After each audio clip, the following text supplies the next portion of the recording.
Amazing. You just heard a killer set from the Stinkeyes, starting with Head Cleaners, followed by Charismatic, both from the Splatterbrain EP, closed out with their single Nine Lives. And can I just say, I don't think we could have had a better band join us today on Friday the 13th. The spooky vibes are very strong in the studio today. So, to get started, for our listeners, can you each introduce yourselves, your role in the band, and what you were for Halloween last year? Hi, I'm Jordan. I play the guitar and do backing vocals in the band. He, him pronouns. And then Halloween last year, right? Mm-hmm. Perfect. Emily and I and Haley did a Halloween set dressed as Buffy the Vampire Slayer characters. So I did Dark Willow for mine. Yes.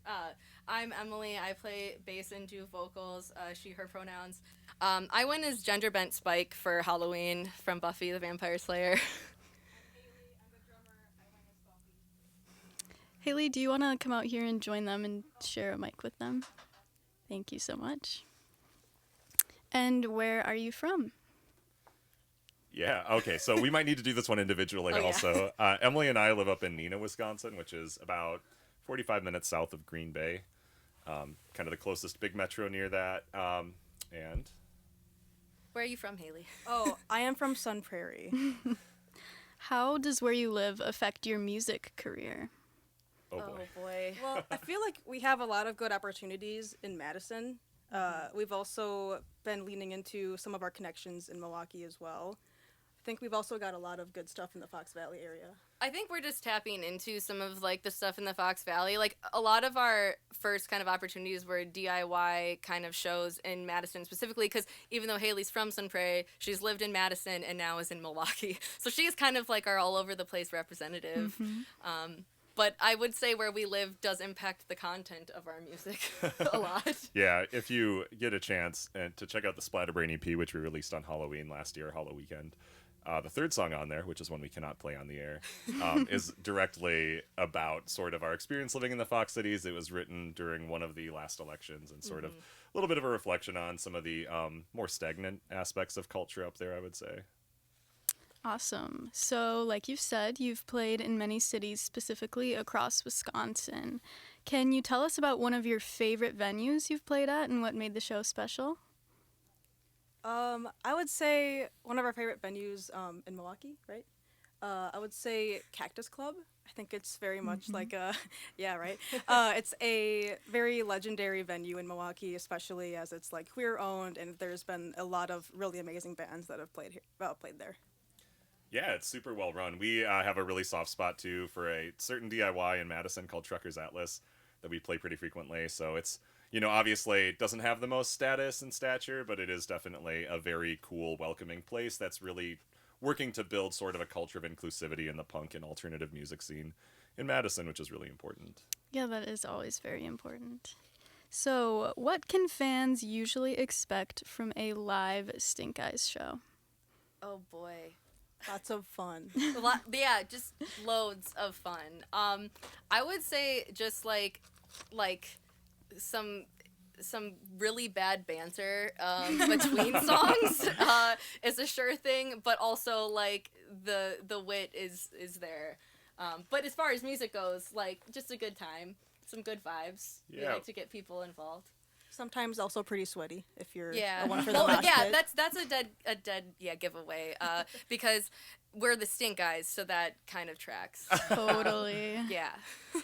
Well, on a related note, often you refer to your songs or music as stinky or smelly. To my knowledge, you've coined the term or genre skunk punk. Is this a reference to the band name, or is there actually a quality of your music that is stinky? I can take this one. So, like, when we first started, I think I wanted to go in with the assumption that if people heard our band name, they wouldn't have very high expectations.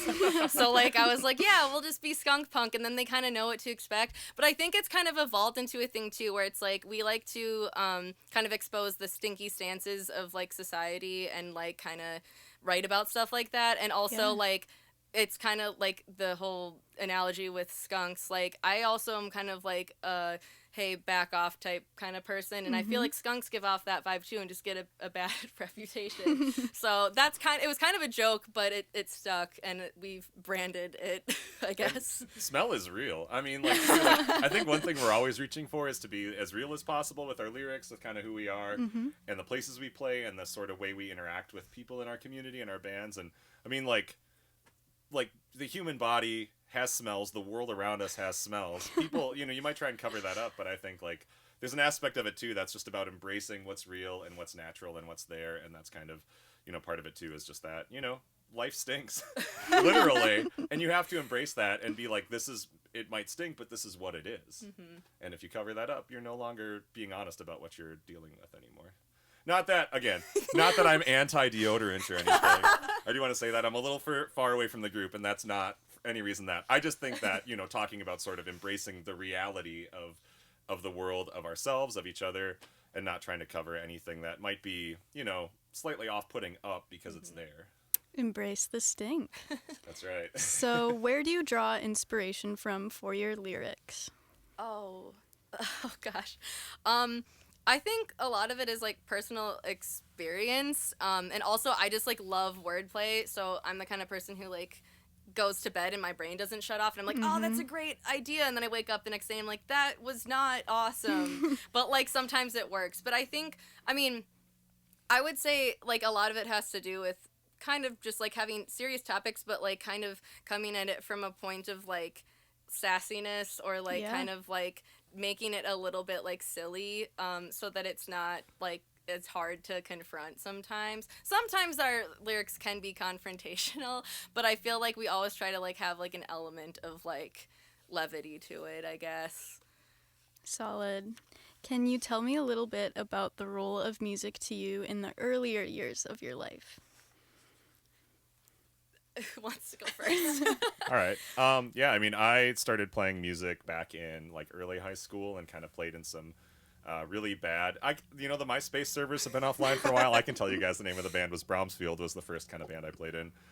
Just a way to kind of hang out with friends, meet some new people, get out there, do stuff, and kind of just kept doing that throughout high school and my kind of early adult years. Took a brief hiatus, and then, Emily got into it pretty hard, and her and I kind of just really started playing stuff together as she was learning how to do new stuff on bass, and now she's even less sloppy than I am. Not true. I would say so when I was really young, I had piano lessons, but I didn't really want to play piano. And I had kind of a bad experience with a teacher that literally dug her fingernails into my fingers, so I played stuff wrong. Wow. So I kind of took a break from music when I was very young, but I always was interested in it. And I think my way of kind of embracing it was doing artwork for other bands or making posters or working at places for that kind of thing with the art kind of aspect of it. But I think deep down I always wished I had kind of stuck with it and kind of done it. And I think I never really knew what my instrument was, or I didn't feel comfortable starting so late, because I didn't really start till I think I was 27. Math is hard, but but I think it was around 2019 that Haley and I met, and we wanted to kind of start at first a different kind of band, and it just didn't really go where we wanted it to. But we really both, I think, had the urge to want to learn things, but it was nice to learn with someone who there wasn't this immediate pressure to be good right away. Yeah. This guy's great, but it was also intimidating to play with him when he's been playing for so long, So for me it was kind of a thing where the main message I want to get across is it's never too late to just try stuff and go for it, because you might be really good at it if you just give it a shot, and if you really like it, you can do whatever you want. So yeah, that's my 2 cents. Awesome. That's kind of where I got mine from. I have been into drums for a very long time. I think I got started out with the Rock Band Wii game on drums, and that's kind of where I discovered my love for drums. And I've always wanted a drum kit ever since. And so my parents never wanted me to have one though. But so I think I was in my senior year of college. I was going through a rough time, and I was I'm just gonna do it. Kind of like what Emily said. I'm just gonna go for it. I'm just gonna get this used kit that my friend's selling and just go at it. And I met Emily shortly after, and everything's happened since then. And also Haley's a multi-instrumentalist now, so there's that. I'm slowly learning some bass and guitar. Yeah. Yeah, well, it's never too late to start. Moving on, if you were to headline a tour, who would be your dream opener? And this can be of all time, living or dead. That is such a hard question. The Eagles dead. Just kidding. I'm kidding. That's so difficult. I feel like I'm like really into a lot of like Australian bands, and I think it kind of goes like back and forth with what I'm currently into. So I feel like if you asked me this like down the road, I'd have a totally different answer. But I feel like right now, I'm really into this band called Blonde Revolver, and playing just a show with them, not necessarily headlining that show. If I could just like open for them, to be honest, that would be like my dream. So, yeah. Yeah, I mean, for me, I think it would be a pretty wild mix of bands. Definitely, like, Have Heart would probably be there. I think I'll just say Have Heart. It's all right. I feel like mine would be Amel and the Sniffers, Oh, but yeah. I would be okay opening for them. Yeah. It would be an honor, honestly. All right. Looking through your online presence, something often highlighted is that you are a DIY band. Can you tell us a bit more about this, or why it's important for you to be independent and do it yourselves? I think I'm a perfectionist is really like part of it, at least as far as like aesthetic goes. I don't know. I like to like have a little bit of me into everything I create, and I think that goes for like everyone in the band. Like I think for us it's just important to like have a hand in everything and not kind of be like, oh, like this would be easier. I mean, sometimes I'm like, wow, I'm really stressed out, but I think it's worth it. Like Well, that's my kind of short answer. It's wild too how like DIY ultimately is like not DIY. Like it really is like opens you up to a community of people who are there to help you and kind of get things started on your own. I think it's just more a statement against like we're not really interested in like being part of any sort of hierarchies or systems or anything. Right. We just want to always connect with people at the bottom rung who are also just working to get into things and figure out things. And I think there are a ton of really cool venues that are doing that, and like people kind of booking shows and making sure those venues keep their doors open and that sort of thing. And honestly, just finding our way into those communities has been like enough of a reason to be like, we want to be here forever. You know, even obviously, even if we wind up playing some bigger shows and that sort of thing, that we're not going to be upset about that. But at the end of the day, like we always want to be there with our friends and the people who are working to build things in places where they just don't exist yet. Yeah, I think inclusivity is like a really big thing, and just encouraging people at all kind of like walks of like their music journey too, because like I feel like there's not really a lot of gatekeeping that we've experienced with like the DIY scene. It's like people are pretty encouraging and like just want everyone to succeed. It feels like, at least from my experience. So Awesome. I was really impressed with the self-produced music video for Head Cleaners. Can you take us through the process of creating the video, maybe even the inspiration behind Goopy Gordy, the creature terrorizing you in the video? oh boy, there was a lot of blood, sweat, and slime that went into that. So it was kind of an idea. I think Jordan came up with the idea, like as far as like kind of like the concept of having it be a monster thing, because we love spooky stuff. But I mean, if you want to go into that, you can, and then I can add to it. But I was gonna say, like, basically, we kind of.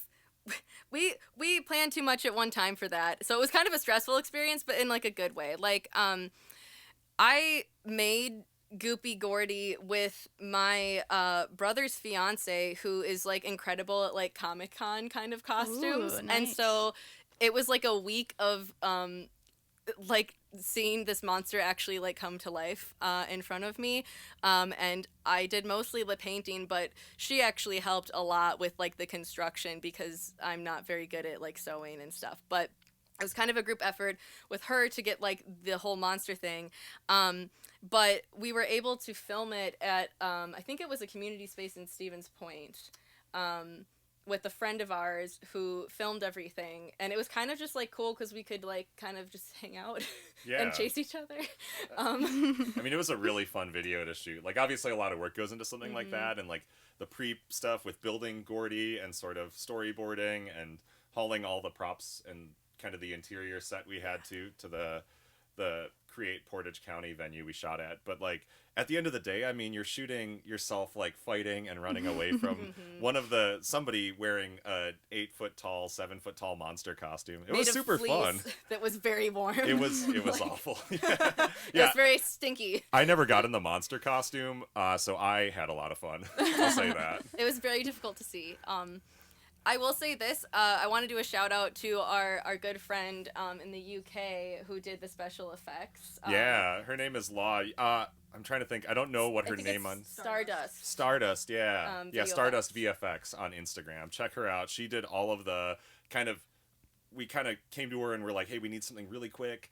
Like, I'm really sorry. Are you able to do this? She got it all done. It looks amazing. Like, we were really impressed by the work she did and how quick she was able to get it back to us. And she does a lot of really cool stuff with CGI and the sort of compositing shots we needed and stuff. So, yeah, check her out if you need any video work done. I hope she's ready to handle all of this potential, visibility that comes from doing something like this. But she was incredible to work with and really stepped up when we needed somebody to sort of do the stuff we don't know how to do. Yeah.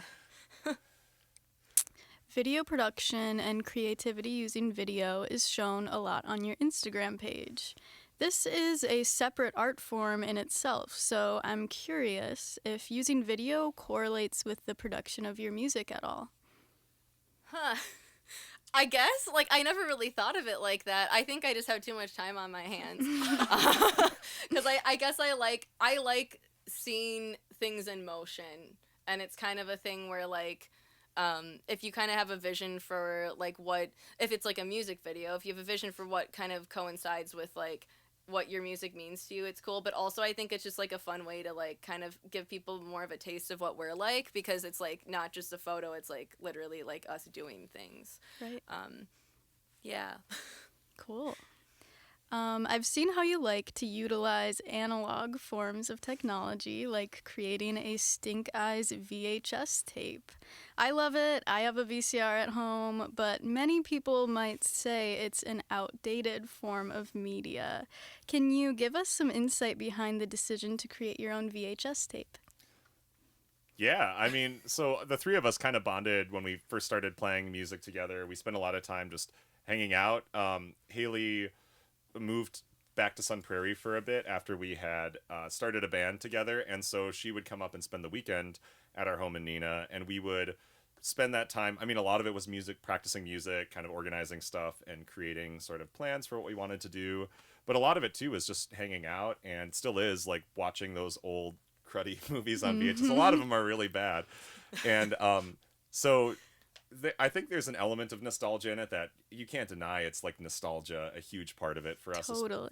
For us especially, we all kind of grew up in the VHS era and watching Disney movies as kids, and then more of like the comedies and stuff and old monster movies as adults. But I do think too that when you think about the transition from VHS to digital, there was a ton of culture that was lost in that transition that really only still exists on that format. I think a lot of people are putting in the work to rip it and translate it to digital, but I mean, seeing it in sort of that original format where you don't have sort of the resolution to see like all the latex lines and stuff. There are some movies that were made in the 80s, 90s especially, that you watch now on like 4K. They look horrible because they were never, the people shooting them were never intending them to be seen in HD. It was always going to be a 4:3, sort of like 160 lines or whatever it is. And so yeah, I think there's just a lot of interesting stuff there that really gives you a picture of like that sort of era of filmmaking. And for us, it was just we love playing with that era, that aesthetic, that sort of monster movie type thing, and falling back on those times that we spent in the early days of the band bonding over that. It's just fun to sort of extend it to people. And I know VCRs are really hard to get a hold of now, so we put download codes for all the albums in the VHS as well, because even if people just want to buy it as sort of a cool thing to put on a shelf somewhere to put in their record collection, it's like, you still have the ability to download the digital copies of the music that are actually usable from Bandcamp. So I think there's like something warm and fuzzy about watching a VHS tape, like even if it is just a nostalgia thing. I guess I like love the camp of like a lot of movies from that time period. And I think too, giving something like that new life is really important. And I just like stan VHS tapes. But yeah, I guess like for me too, I think it's like it's fun to have something that's on a format that makes it a little hard to like actually hear us, because it's kind of like you really have to like be committed to like being like, okay, I actually want to invest in hearing this. Like, Well, that is a good segue to my last question for you. My favorite film that I have on VHS is the 1978 version of Invasion of the Body Snatchers.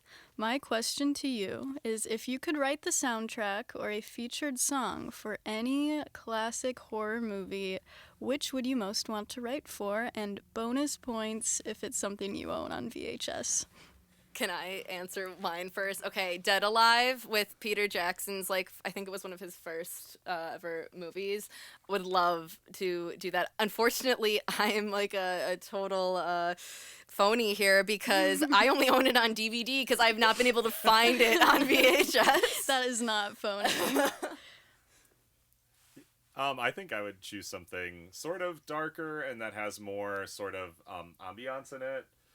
Even though, obviously, like, my favorite thing to listen to, one of my favorite things to play is this more sort of direct, really confrontational music, but I really love figuring out how to, like, weave sounds into the background of things, and I think the original Alien is my favorite horror movie of all time. Oh, yeah. It's so hard to distance myself from that as, like, what I would choose, but I think there's so much cool ground to explore sonically with that movie that they did better than I ever could.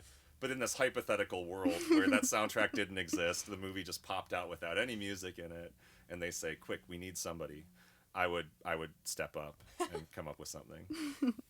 I'm a fan of the Scream movies. Oh, yeah. I would have to say probably the first or second one would be my pick. Great. Well, thank you guys so much for coming in today. I really enjoyed listening to your set and getting to talk with you. Are there any shows or anything coming up you want to let the listeners know about?